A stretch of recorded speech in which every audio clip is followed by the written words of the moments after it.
Morning, Lisa. Hi, Hello, everybody. Colin. Hello, Jesse. Hello, Brian, Samantha, Rick. Glad to have you all with us. Thank you. We've got a couple of people, of course, joining as we go, and that's always fun. So let's get started. Welcome to the Quantum Alignment webinar. It's part of the True Alignment series that we do. We have, of course, our webinar podcast, which we've got close to 80 episodes out there. If you want to check those out at the True Alignment podcast. For all information about True Alignment and what we do, helping leaders design and lead cultures of innovation and well-being.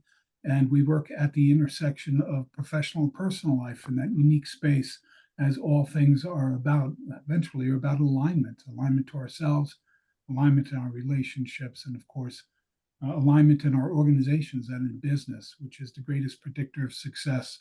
And we've learned that over 30 years of research and experience of applying our models. So this morning's conversation, which I welcome you to, is we're going to talk about culture, and we're going to talk about conflict, and we're going to talk about misalignment and the opportunities it presents. We've got two wonderful guests with us this morning. Both are what I would call extraordinary in terms of both what they do and who they are. Matt Rembe is the executive director of Los Poblanos.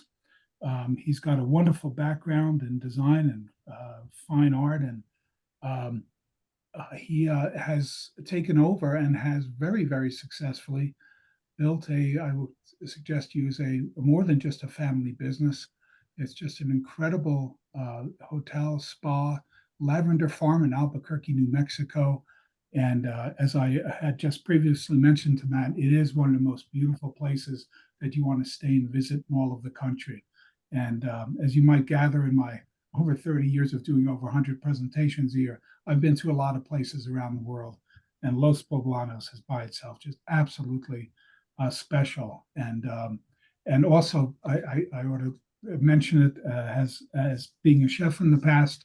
It's also got one of the best restaurants that you'll ever go to. So welcome to the webinar this morning, Matt. And we also have with us Dr. Mark Lake. He's the Chief Technology Officer which is now Redwire, formerly Rocor. Do I have that right, Mark, in terms of the progression of your title? And well, I'm actually no longer the chief technology officer of the company. I'm not just kind of the chief old guy. Okay. Well, yeah, that's what I'm. Congratulations. Yeah. I think I might have a couple of years on both of you. Well, maybe just a couple, maybe one and two. Yeah, but I have worn that title in the past. Yes, I have. Yeah.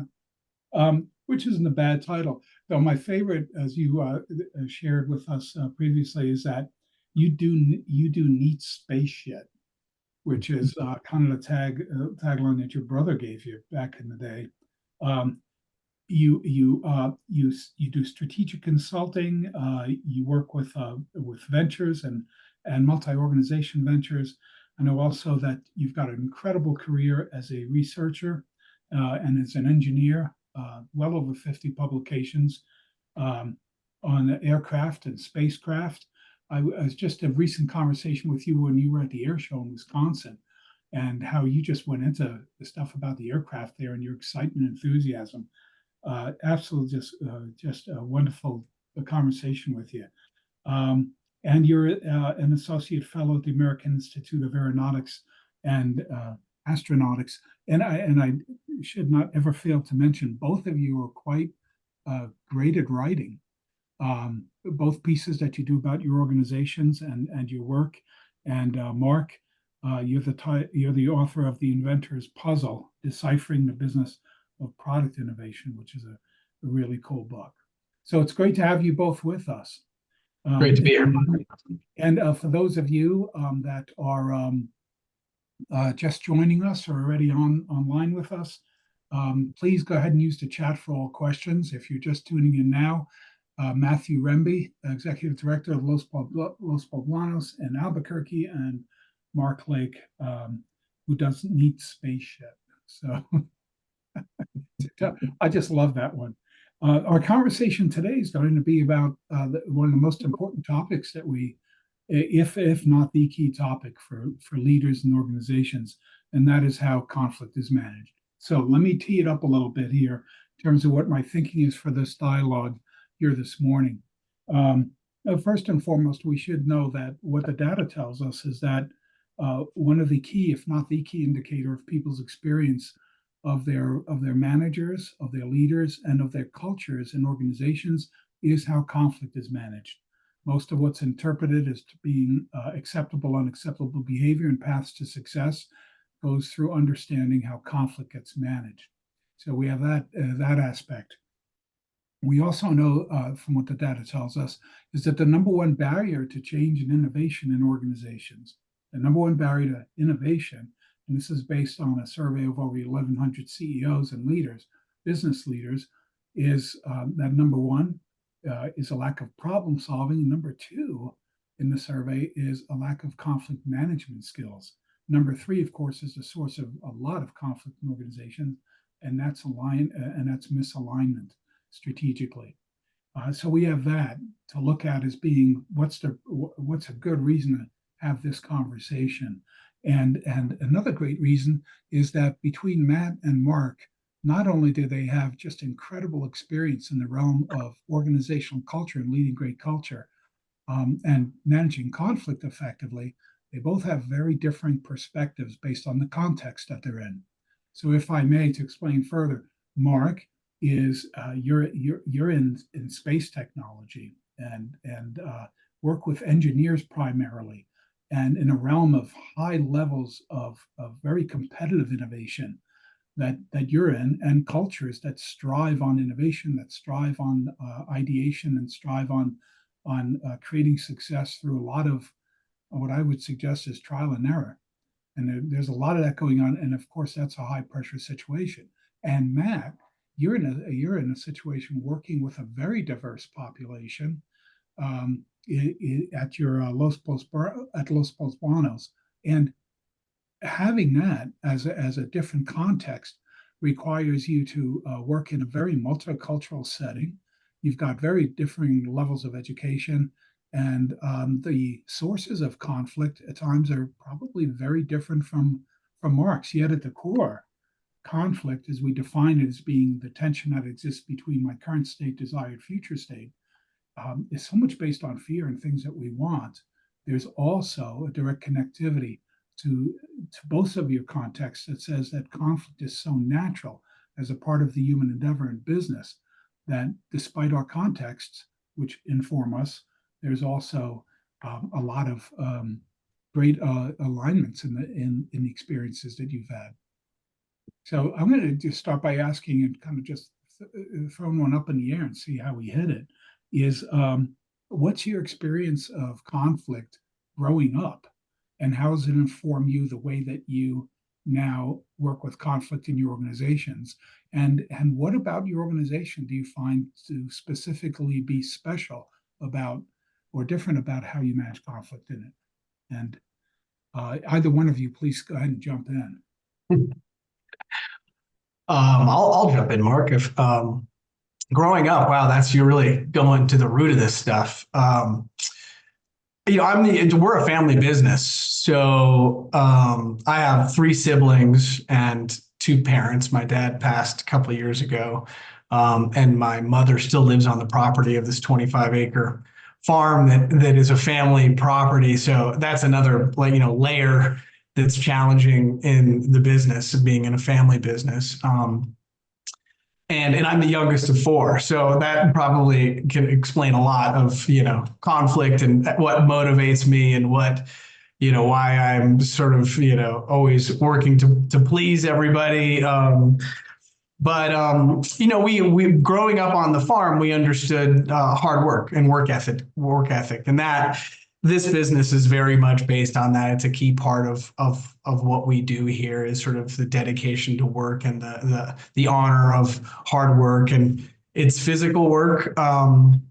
And so the conflict and the metaphor of farming and weeding, because we're an organic farm, just keeps reoccurring. So we're used to conflict. Farmers are used to conflict. You plant a crop, frost comes in, kills it all.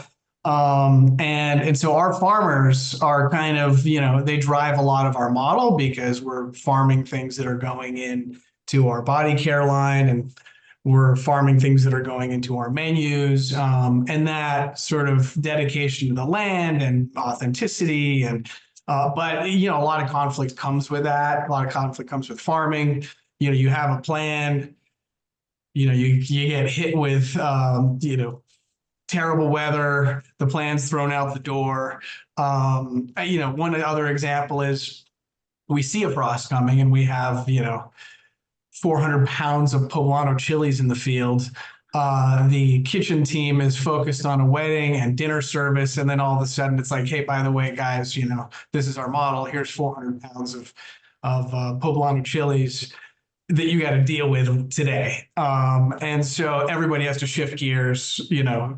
The common reaction is to freak out and like, we're going to lose all this product and it's going to get thrown on the compost heap, and we're going to be fake farmers and we're not a real farm.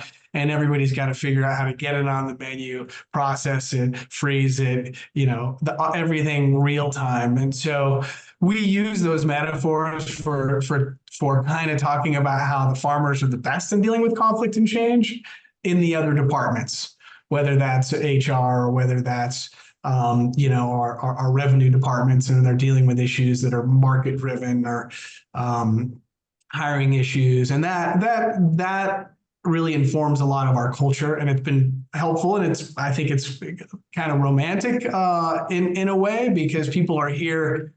They're not here to make the most money. They're here because they're pretty dedicated to hospitality. And they love what they get to do. Yeah. There's some key pieces in what you said I just want to capture. One is being the youngest of the family. Traditionally, that's the peacemaker, that's the pleaser. So you're right about that. And I think it's always important that everything is personal, right? And so at the end of the day, knowing ourselves and having the self-knowledge of how it is that we manage conflict, I can even hear it in the way that you express it, is really a helpful piece of it, which goes into that whole, also the emotional intelligence and having a sense of choice over our behavior. There's a couple of other things that struck me about what you said, and that's work ethic. And we often speak the language of having a good work ethic. It's important, I think, for us to be able to define it. In yours, it's being physical, it's getting the job done. And then the third point that I think is really good in what you said is that change is beyond our control. And so, where the frost is coming and then how it ripples through your entire enterprise, you can hear that something happened, and now everyone has to adjust to it. And the ongoing conflict in of itself is, do I have control or don't I have control, which is at the core of at the root of human conflict, both internally and externally in our relationships. Mark, how about your experiences? And how do they inform you today? Well, if I'm going back to childhood metaphors, I guess my favorite one would be sports, team sports. And for anyone who had the opportunity as a child to play team sports, or who has children themselves and have seen their children grow and mature through the kind of the cauldron of team sports, you realize that in that experience is so much psychology, and so much of the examples that we're going to witness in life in any kind of high-reaching activity, and it's got built-in conflict, right? And so a good coach, the best coaches that you might have learned from yourself as a child, or both of my sons played team sports, and boy, you could tell the difference between a good coach and a bad coach. They would help young children learn how to lean into conflict and why that was important, what was going to come on the backside. Usually it was as simple as winning a game, but also supporting your teammates. And I want to draw a little bit of a contrast between individual sports and team sports, because in individual sports, although it's a great cauldron for learning life lessons, it does lack that need for alignment, right? With other of your teammates. So that's a metaphor that I've found so useful in so many different ways. in the bigger world of business and dealing with conflict. And I've also found it to be a language that many people, not everyone, but many people can relate to almost immediately if they had that experience as a child of playing a team sport. And if they had the experience of a good coach and a bad coach, good teammates and bad teammates, Yeah. healthy team relationships, unhealthy team relationships, developing a conversation, knowing what it feels like to be the person who has to instigate that conversation to get in alignment with, if you're the shortstop, with your first baseman, if you're a baseball player. So And that yeah, context is important. to me, that's probably the most useful childhood lesson, in addition to the things that Matt was describing of, I grew up in the Midwest too, in a farming community. And so, oh my gosh, the hard work on the things you can control, and just pray for good weather. So, Yeah, the old Tyson line, right? You got a great plan till you get punched right from till the you punch in the face. by Right. the weather. I think there's a couple of really nice points that you bring out. Building on the sports idea is a lot of times in business we don't want to talk about sports yet. The two, business is sports. It's entertainment world to a great Absolutely. degree, right? Growing up, it's different, and than participation as an adult in it for sure. But one of the things that I think is so important, recognizing what you said, two big pieces for me, I heard. One is this idea of cooperative collaboration when it comes to conflict. So sports, like business, is actually set up in a framework. There's a systemic way of seeing it. And without the conflict of competition and both agreeing to engage, or a group of people agreeing to engage in it, it doesn't work, just like a business. Absolutely. So there's that piece. And then the idea of the individual versus the team experience. And so often in cultures, despite the meritocracy, the collaboration is a necessity. And the ability to manage conflict and do that collaboratively becomes a necessity, because we can all see how division shows up and the lack of alignment.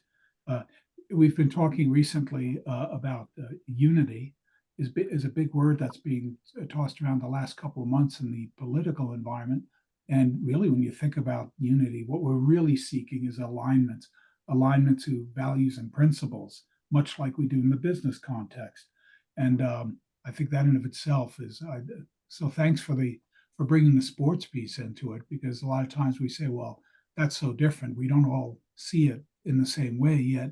All we have to do is be able to recognize what the likenesses are between business and sports and how that works. Yeah. So with that in mind, let's talk a little bit about your past experiences of culture. As I mentioned before, conflict being one of the key indicators of people's experience in a culture. What are your thoughts about the cultures that you've worked in, and what your role in it as a leader is in developing a culture that manages conflict constructively and positively? I'll take a swing at that one first. Matt, looks like you're pausing to think.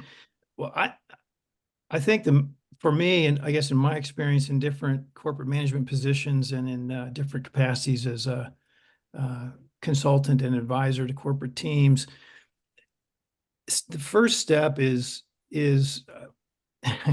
it's almost a step of faith. It's kind of a statement of faith, and I've always believed this. Whether this is provable correct or incorrect, I don't know, but I've always believed that the vast majority of people are aspirational as individuals. And, we look at, I do kind of sign up to Maslow's hierarchical view of our lives and our ascendancy as an individual.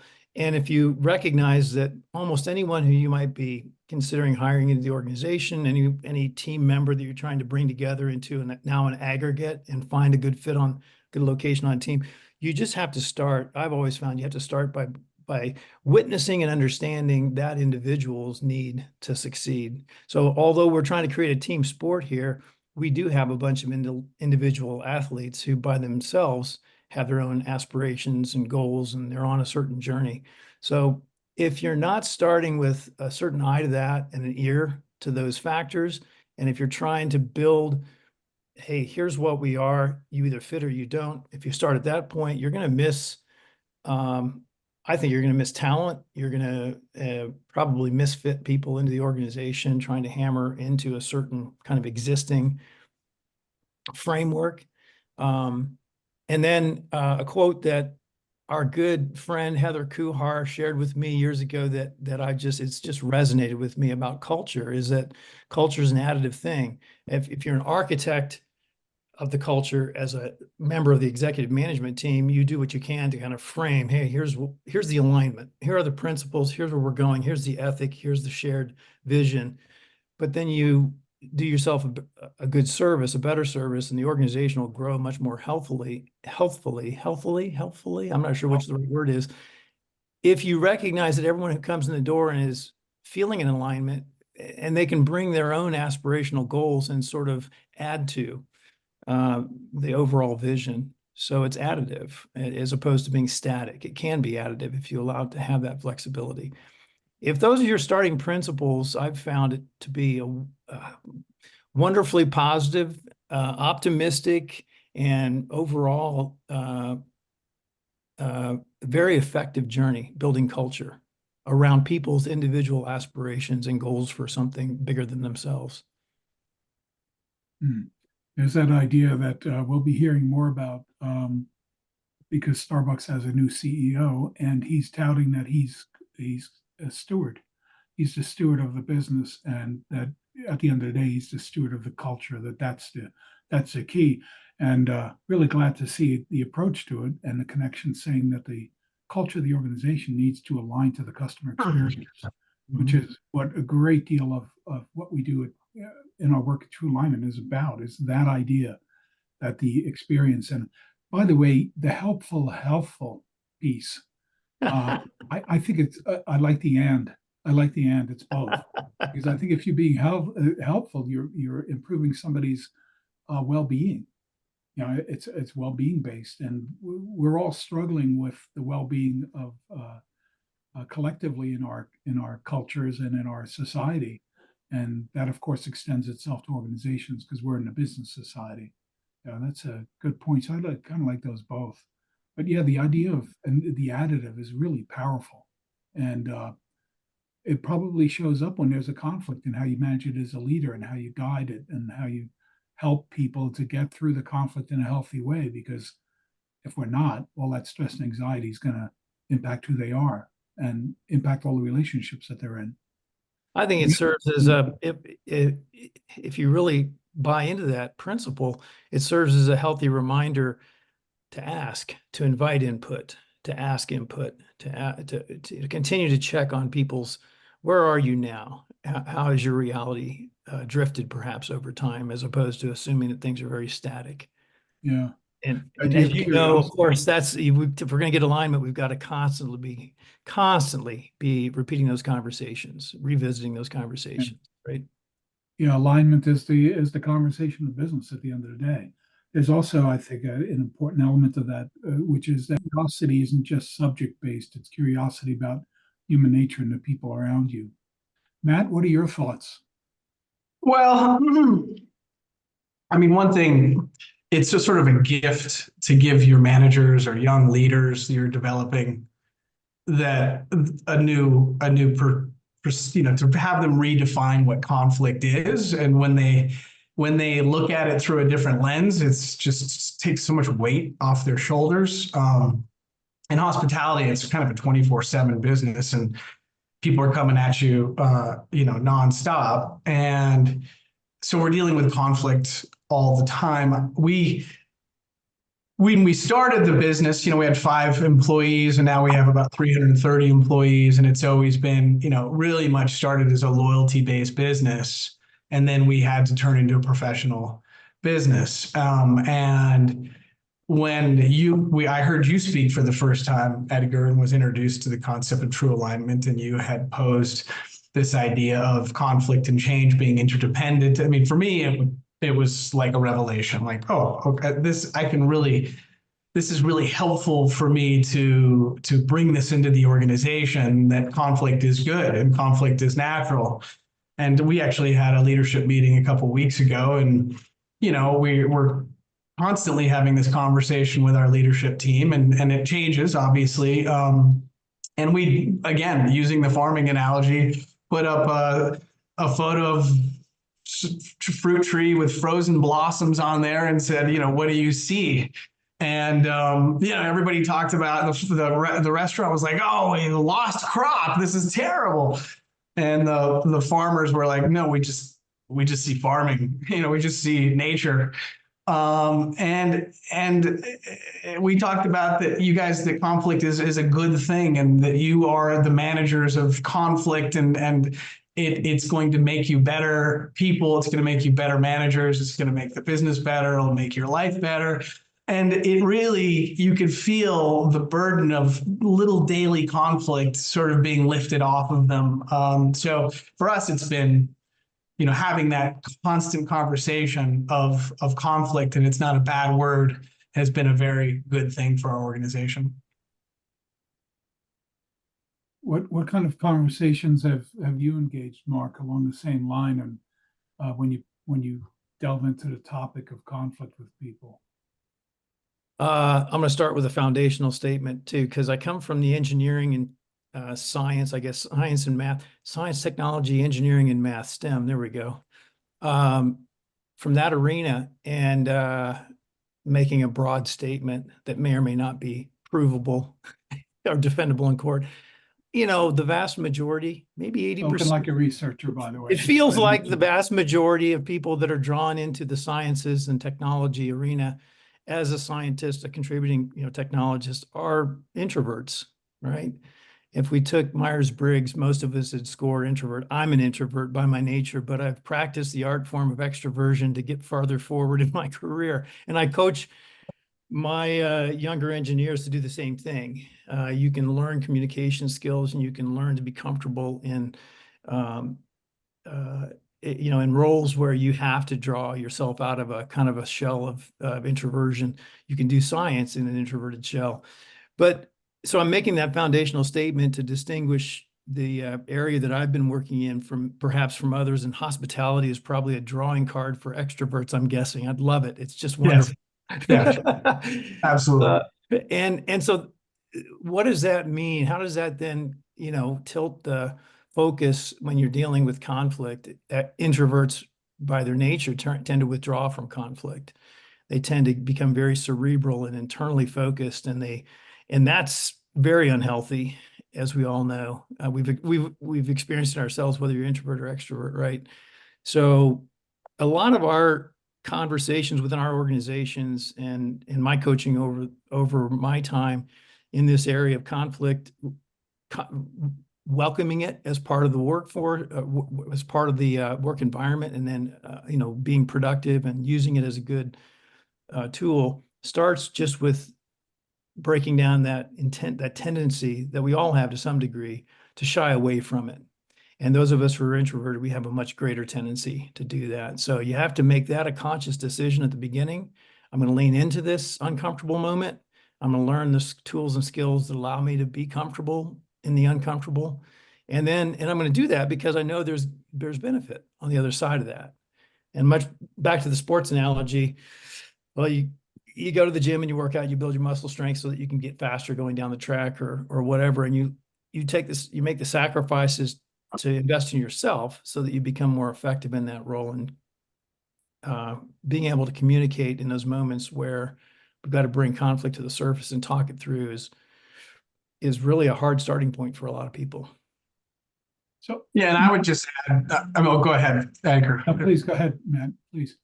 I would just add it probably depends on what your culture is within your organization and how you deal with it, and what are the discussions that you've had with your key leaders on what are the associated behaviors and how to deal with conflict. And some of these, again, are things that I've learned from you, Edgar.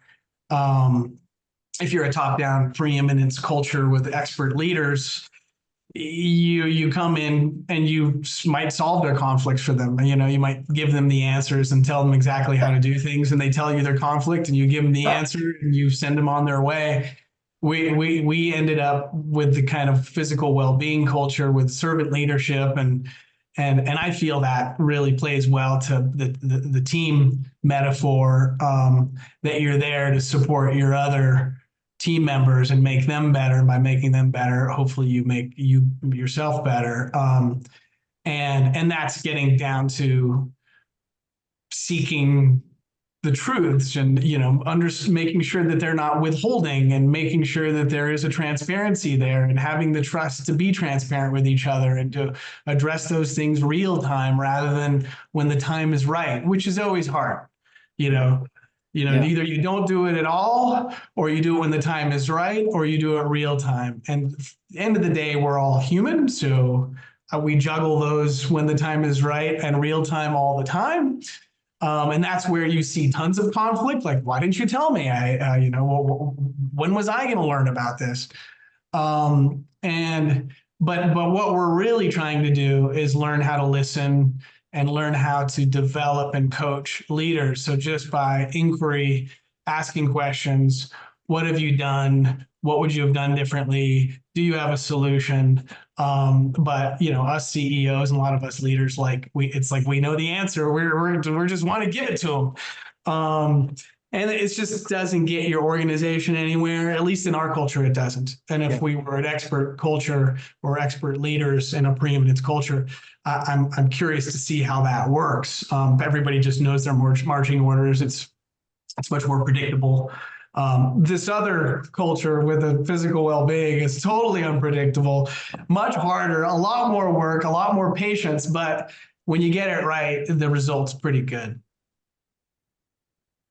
I two quick thoughts, Matt. The first one is thank you for your kind words. Very much appreciated. The other, now a curiosity.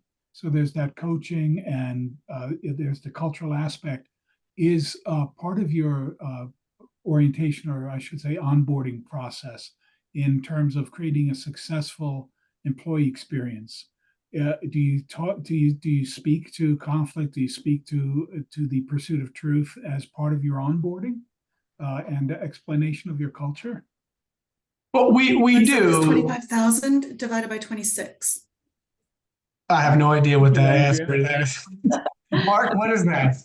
I think we have somebody not muted. Mike. I think that might have been my accountant telling me how many dollars I still had in my account. I'm sorry, Matt. We do. It's the onboarding is hard for us on this area because some of it's mission based, so they really understand the whys of that they're here. Mm-hmm. Some of it is true alignment, Edgar Papke stuff that we've got in there that is key to understanding our culture and how we make decisions. And then another piece is Danny Meyer, kind of he's the restaurateur, and a lot of his concepts of hospitality really apply to all businesses, and it works very well for us because it's so hospitality and restaurant driven, but it's with business concepts. And the idea of a 51%er, which Mark is kind of alluding to, might be, someone who's more of an extrovert, naturally like to be in service and like to be, get fuel by being around people. And so it's all jumbled in together. So it's hard to start that journey on what order to give them all that information. And so we still haven't quite nailed it, but we keep making progress. Yeah. Thank you. Hey, Mark, and I've got a curiosity on going back to something on a personal level for you. So you're moving, or at least becoming conscious, moving to a place of consciousness around your own introversion and need to behave more extroverted, right? By the way, which is there's always that idea of, are you accepted for who you are, or do you really have to choose behavior to make your relationships work to a degree? So my question to you, if you don't mind, is when and how did you discover the need to choose and develop your quote unquote your extroversion or your extroverted behavior? Can you recall when that came to you? I can absolutely recall and it wasn't an instant, it wasn't a moment in time. It was an experience through the first roughly 10 years of my career. I had the great fortune of working for NASA at that time, and I launched into my career with really no thought of ever getting involved in management, no thought of going into business, no thought of writing books or being a consultant. All those things were just so outside of any dream that I held. I was really driven by and enamored with physics and applied physics through engineering, and I loved things with wings and airplanes and doing neat space shit. Just completely entertained me, and it drove me forward. I was fortunate to be to work in a branch, a research branch that was led by a fellow who was kind of larger than life from my 24-year-old perspective, and he's my mentor. He's still alive. I just had the pleasure of visiting and spending a day with him about 3 months ago. He taught me how important mentorship is, something that completely evaded me in 4 years of college. No one ever sent me that simple lesson of life learning through a mentor. And it was really through watching him, who was also science driven, who was also by his nature more introverted than extroverted, but he was incredibly successful and an incredibly effective communicator, both on technical matters as well as just the softer side of technology.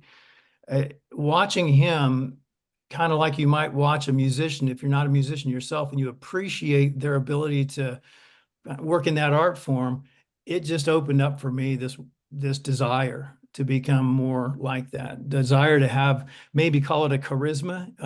And I don't fancy myself charismatic, but the practical side of that, that allows you to, draw attention to your thoughts, gain a certain, if you see a good direction, gain an alignment around that direction for others on the team. And I learned that was just a really practical part of the overall persona of a leader, and a technical leader in particular. So it started over time, and how I got there was not through any structured, it was just through being associated with and learning from observation from people that did it well. And then there was a point in time where I decided, I sort of made a career switch, and I left NASA for private industry. And in doing that, I decided to go into management, and I decided to really challenge myself to become and that's when I started reading good books by people like Edgar, by the way.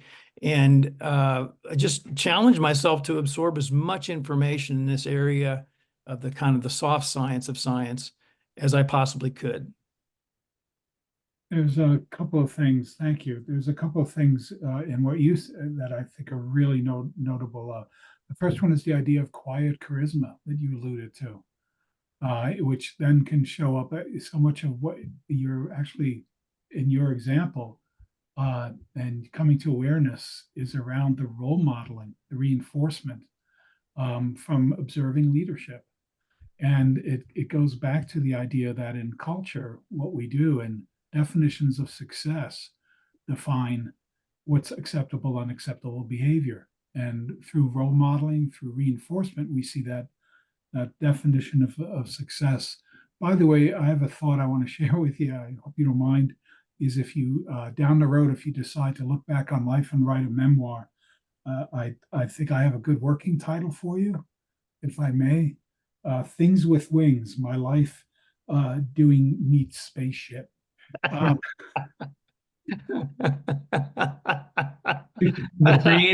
creative comes back. There it is. That There's would another sell. piece. That would probably sell, wouldn't it? I also think it's interesting. Garage to Mars. Yeah, there you go. Yeah, Scott Tibbetts and his Garage to Mars. And there's another piece of this that's then really ties right into your experience, and that's going back to what you said, Matt. This idea that when I asked you about the onboarding and recognizing and sharing with people coming into the organization about your culture and the role of conflict in the culture and performance and just daily life in your business, it's always a work in progress, isn't it? I think that's probably the message that Yes. from what you were talking about, it's always a work in progress. where are you at a personal, where are you on that arc of life in terms of progress on conflict? I'm finally, it's kind of interesting to talk about it through the lens of introversion and extroversion. Oh, Um, because I'm so transparent and I wear my heart on my sleeve and you do, you do. I process stuff real time out loud during meetings, which is, and we have other leaders like that on property, and it sometimes is draining on an introvert who, when they speak, are more intentional, quieter, better listeners. I very much like the blend.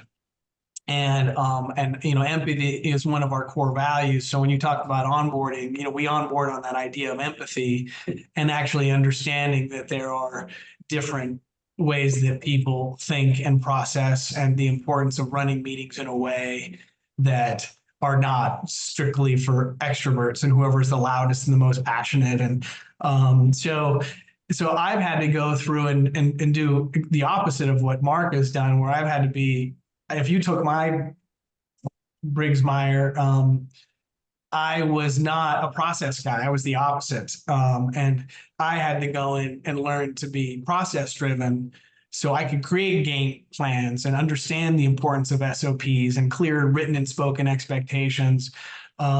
So our team understood what the expectations were and of each other. They can't just be verbal sometimes. And that's that thing that you have always, drawn, where if once you get to those, you can't get to your legacy and you can't get to the level of trust if you don't have clear written and spoken expectations. And we go so far as to say written, because the spoken just is unfortunately not enough when there's so many things going on. You got to get it down on paper so everybody sees it written and kind of agrees, okay, that's what we agreed to. And then you can move up the food chain. Otherwise, you get all this resentment, and you're constantly, as a leader, managing resentment between, well-intentioned people trying to get to the same goal. And it's just really draining.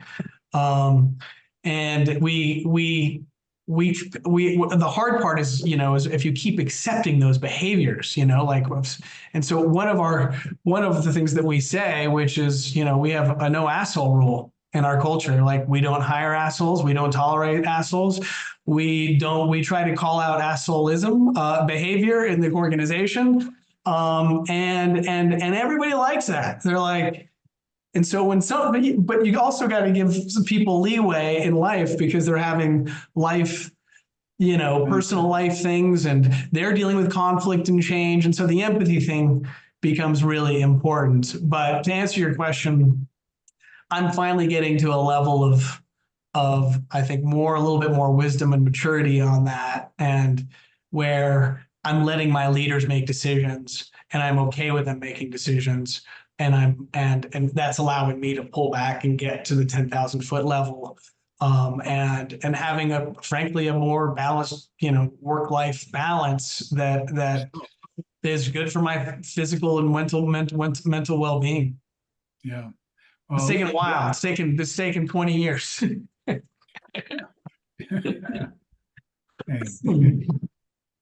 It's a lifelong journey, isn't it? Wisdom. Socrates, wisdom is understanding what I don't know. And that's powerful, and it's a powerful way to come at conflict, because without empathy, we can't try to seek understanding or identify what the right problem that needs to be solved. And that's really a powerful example of development as a leader and development as a human being in life. So good on you. Yeah. Thanks. Yeah. And Mark, where are you on your arc? Well, my goal has become to go back to being an intern, because that was the funnest part of my career, where you really admit to everyone you don't know anything, and you're just there as a sponge to absorb everything. Well, there's a certain amount of truth in that as you get further down the road. I would say that in my journey through this, trying to become an effective leader and trying to become effective in managing conflict, just in the last perhaps 10 years of my career, the most recent 10 years of my career, I came to realize that there are sort of two very important, I'll call them archetypes that we should strive towards if we really want to become incredibly effective. And one of them is the one that I alluded to earlier, a mentor. And that's the person who you see and you just think, that's who I want to be. You want to model behavior, you want to learn, absorb. But the other one that came to me later, and it really came to me through being part of management teams, where really the management function, the leadership functions are distributed amongst complementary people, is that you want to find your complement. So none of us can be everything in all situations. We have our tendencies to go this way versus that way. I think Matt and I would be very good complements to one another, because I could bury my head in the spreadsheet and be happy about it all day long, and he could go out and hold court as a good extroverted leader would do. And I learned that as important as it is to find those people you want to emulate and model, and those skills you want to develop and refine to, further your own career development, it's to realize the parts that you're probably not going to be good at, that you don't have a passion for. They're just exceedingly uncomfortable for you, and you're not that effective at it. And therein lies your complement. And as a leader, I learned the greatest joy in leadership is not to be a sole leader, a lone leader, but part of a leadership team where you have the benefit of finding those alignments. We have the same purpose, but we have different styles. We see situations differently, and learning each other's skill set to the point where you can instinctively now not just rely on yourself, but go to your complement and allow your complement to perhaps guide situations, help make decisions because of their differing perspective. So that's where I am on the arc of this, figuring it all out. Okay, I know who my mentors are. I know who my complements are. And now I want to go back and start all over again as an intern and just sort of see if I can do it better the second time. Yeah.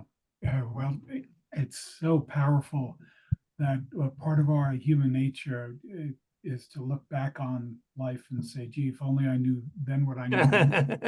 That's a part of that. The other one is, gee, wouldn't it be nice to just rewrite these or write some new chapters from a different perspective, a new view, and go through those experiences, or find our way back to where we felt the most, at times, vulnerable and the most open in our lives, and what that felt like without the rigidity or without all the biases that we're carrying later on in life, or at least, as in your case, to be able to say, well, I know what those are.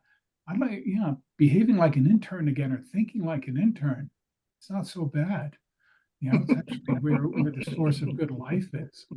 Yeah. And then, you convert that to what you said, Matt, which is about your own life and finding a balance or an integration of your business and your personal life, and letting go out of more curiosity, and not having the need to have the control and knowing of everything. So some great similarity in your thinking there between the two of you. A couple of things real quick is we've got a few more minutes, and the chat has been relatively quiet here today for the conversation, with one exception. Thank you, Janine. She, by the way, likes the title. She goes beyond liking it. She loves the title, Mark, so you can keep that in the back of your mind. You got somebody that's going to run out there and get the book. Okay. And I always thought of anything that I ever wrote, if one person read it, I was a happy camper. So I'm really happy this morning. Thank you both. Yeah. So here comes the big question, right? For both of you, what's one piece of advice for developing leaders? What's one piece of advice that you would give them in terms of just as a leader? Here's what it's going to take for you to successfully manage conflict. What is it? One piece. Wow. I think it's the curiosity. I think it's continuing to be a student. Things are changing faster than they ever have, and just to think that you have all the answers, and that you're good at everything, and that, you know, you're going to do things this next year like you did them 3 years ago because it worked is just, it's just not the case. So I would say to be a continuous student, continuously curious is to me the most important, but that allows you to listen, know that you don't have the answers, a little bit more self-awareness is there. And that self-awareness is great to teach your leaders and team members because that shows how they show up and how they are in conversations and dealing with conflict. So I just think it's a nice way to go into that curiosity, being a student, that seeking to learn and understand the issues allows you to sort of push that through your organization and dealing with issues of conflict and self-awareness and empathy. That I think that's the thing for me. Thank you. Mark? Yeah, I like what Matt's saying. I agree wholeheartedly with everything you're saying. And it really, it's to kind of wrap around it. I think leadership to me is, I kind of hate using the word leader. I always shied away from titles myself personally. In fact, I always felt nervous under a title that I wouldn't live up to someone else's expectations, perhaps, of what that meant. Leadership, I think, is a learned process, like art and many other things. And as I've worked with even just fresh out of college, young engineers who have certain qualities and aspirations, that you can see the beginnings of a leader in such a person, I just encourage that they approach it as I found that I ended up doing, not because I wanted to be a leader, but because I saw that qualities of leadership, expressions of leadership situationally in moments, being able to rise above your own agenda in a situation, be able to see someone else's perspective, be able to bring voice to opinions and issues that maybe were quiet in the room. These are the acts of leadership. And I try to encourage anyone who's aspiring to go into leadership and management positions to think about it that way first.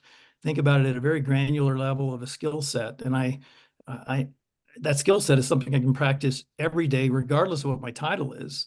And we want to empower that in everybody. We don't want just one person in the room to be, quote, the leader. We want everyone to buy in the idea that leadership is a practiced art form, and it's situational, and anyone can bring out perspective and provide guidance to the collective. I think if you aspire to be a leader, and if you start with that, and then you challenge yourself to just continue to get better, what you probably will find is a great deal of humility quickly develops, because you find for every situation that you think you understand how to deal with, life will throw you 5 others that you have no idea how to deal with. And then if you paint yourself as the leader who has all the answers, you're inevitably going to become humbled quickly. I think Matt alluded to a few of those types of situations in his work.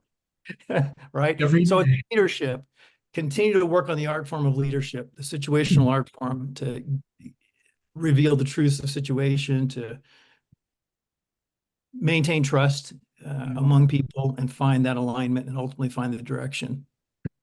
Yeah, I know, such importance wrapped around the words, if I may quote you on that, reveal the truth of the situation. That's really, really powerful. Curiosity, seeking the truth.